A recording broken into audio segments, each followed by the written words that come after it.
കണ്ണനു നേദിക്കാൻ കദളിപ്പഴം, കണ്ഠത്തിലണിയുവാൻ തുളസിഹാരം.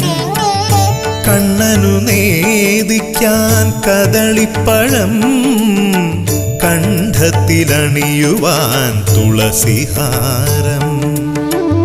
തൃക്കൈയിൽ കരുതുവാൻ നറുവെണ്ണയും, നൽകുവാനൊരു ദിനം അരികിലെത്താ ഗുരുവായൂരമ്പല നടയിലെത്താ.